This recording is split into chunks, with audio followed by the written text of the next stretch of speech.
Эта собачка смотрела в люк каждый раз, когда выходила на прогулку. Его хозяйка понятия не имела, почему, пока не открыла его и не была ошарашена тем, что же там было внутри. В маленьком тихом городке в Турции жила красивая и очень умная немецкая овчарка по имени Аксель. Он был очень хорош, и ему нравилось, когда его видели по соседству.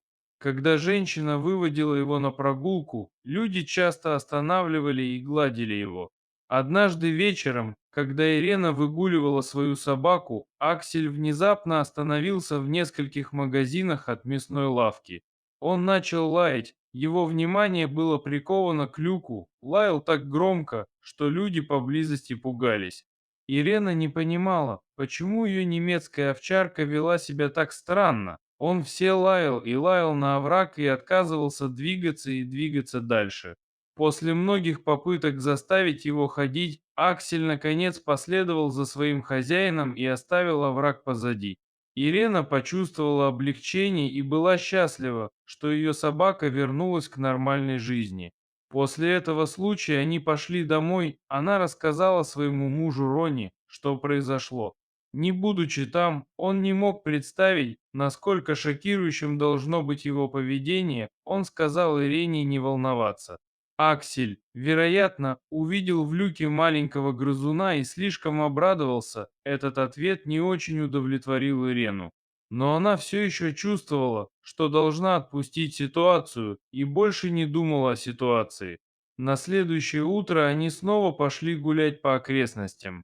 На этот раз Ирена уделила особое внимание, так как они прошли один и тот же водосток, на этот раз собака не залаяла. Вместо этого он сидел посреди улицы рядом с канализацией.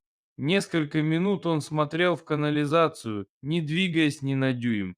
Она попыталась заглянуть в канализацию с того места, где стояла, но ничего не увидела. После того, как она заставила Акселя встать, они отправились домой. Такое поведение продолжалось 3 дня, и всякий раз, когда она брала Акселя на прогулку, он останавливался у оврага и смотрел вниз. Он сидел и смотрел. Как-то вечером Ирена снова шла по обычному маршруту со своей собакой. Животное радостно бежало рядом со своей хозяйкой, пока они шли к мясной лавке. На этот раз Аксель лишь ненадолго остановился у канала. Когда они пришли в мясную лавку, Ирена с радостью купила Акселю его любимые сосиски. Однако, когда она открыла пакет, чтобы накормить его, собака сделала то, чего никогда раньше не делала. Аксель был послушной собакой и знал, как себя вести. Так как на улице было немного людей, гнаться за ее быстрой собакой было сложно. Она начала преследовать его, и когда она, наконец, нашла его, то не могла поверить своим глазам. Аксель вернулся к тому же водостоку, он сидел у оврага и все еще держал сосиски во рту. Он не стал их есть, а вместо этого начал выбрасывать сосиски в канализацию. Заинтересовавшись, чем вызвано необычное поведение ее собаки, Ирена тихо подошла к этому месту. Но даже с этой точки обзора она ничего не видела. После того, как ее собака вывалила всю колбасу в люк, женщина присела на корточки и внимательно посмотрела на люк. То, что она потом увидела, повергло ее в шок. Она не ожидала такого зрелища. Недолго думая, Ирена достала свой мобильный телефон и позвонила в пожарную часть. Примерно через 15 минут на место прибыли экстренные службы.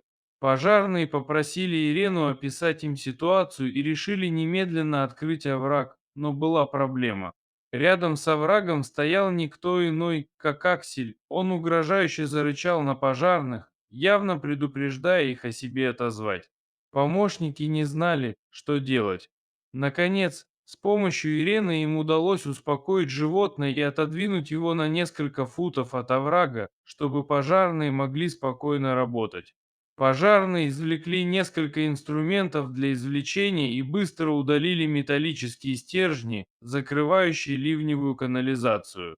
После того, как крышка водостока была снята, пожарные смогли внимательно осмотреть внутреннюю часть водостока.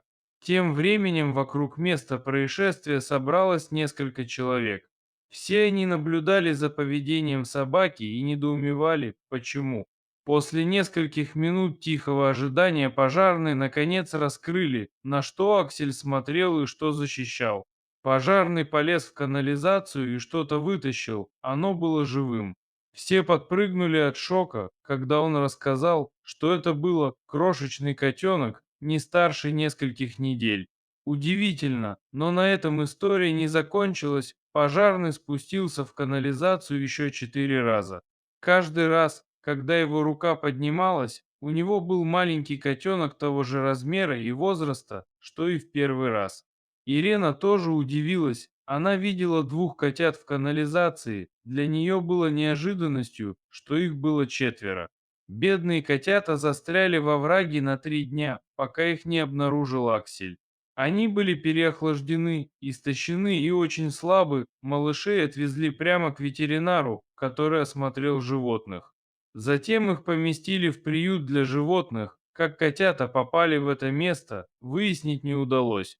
Возможно, их смыло в канал во время сильного дождя.